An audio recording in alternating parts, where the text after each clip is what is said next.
notre seule présence ici suffit à démontrer que l'heure est grave, je crois. Et c'est pourquoi nous continuerons à lancer un appel aux Sénégalais à rester vigilants et concentrés et surtout à suivre strictement les consignes qui ont été données. Strictement parce que c'est des consignes qui sont données pour leur bien. Il s'agit de sauver des vies. C'est pas c'est pas un jeu. Aujourd'hui, c'est des milliers de morts qu'on voit un peu partout.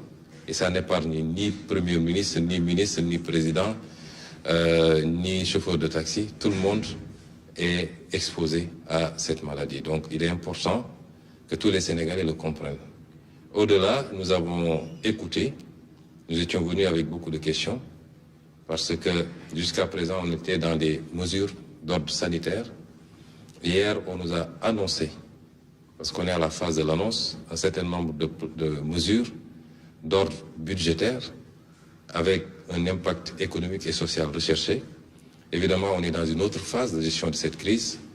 Il était bon que sur pas mal de questions, avant d'avoir à prendre une position, nous puissions interpeller, puisque le plan n'est pas encore présenté aux Sénégalais, c'est les annonces simplement. Et je crois que le président Macky Sall a répondu à toutes les questions que nous avions soulevées. Nous allons plus de bonnes notes et nous allons pouvoir fonder notre avis à partir de ces réponses, en attendant que les ministres chargés de l'application de ces décisions nous produisent les plans détaillés. Déjà, que pensez-vous des mesures qui ont été prises par le chef de l'État à l'occasion de son adresse à la nation?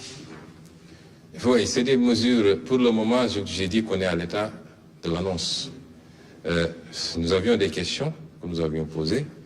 La première, c'était la nature de l'état d'urgence. Est-ce qu'elle est générale ou est-ce qu'elle est d'ordre strictement sanitaire?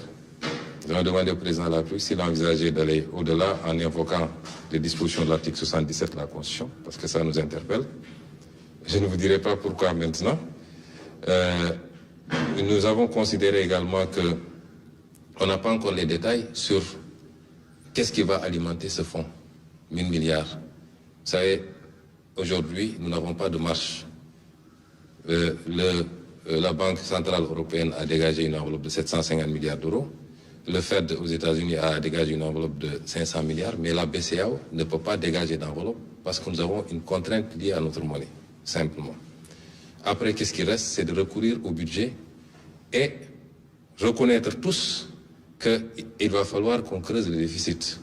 Il faut recourir au FMI, droit de tirage spéciaux. Peut-être on a 150 milliards à tirer là-bas, peut-être la Banque mondiale. Mais ensuite, il faut réorganiser notre budget. Mais nous voulons voir tous ces détails. Il faut de l'argent pour gagner une guerre. Il faut chercher cet argent. Nous avons été rassurés que l'argent, nous l'aurons. Après, où va cet argent? C'est aussi important. Il ne faut pas que cet argent soit dépensé simplement à acheter des 4x4 pour des soi-disant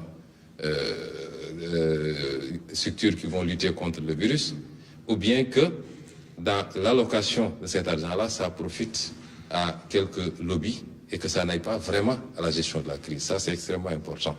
Et c'est un plan détaillé qui nous permettra de voir. Déjà, j'ai dit carrément au président que je ne suis pas d'accord avec les mesures fiscales du moins. Les mesures d'annulation de dette fiscale, surtout quand c'est fait de manière généralisée, ne sont jamais de bonnes mesures. Vous ne pouvez pas mettre dans le même panier ceux qui ont carrément commis des crimes fiscaux, notamment collecter de la TVA et ne pas la reverser, ou collecter de l'impôt sur les salaires et ne pas reverser, avec ceux qui peut-être ont commis des erreurs de bonne foi. C'est des questions d'interprétation, etc., etc.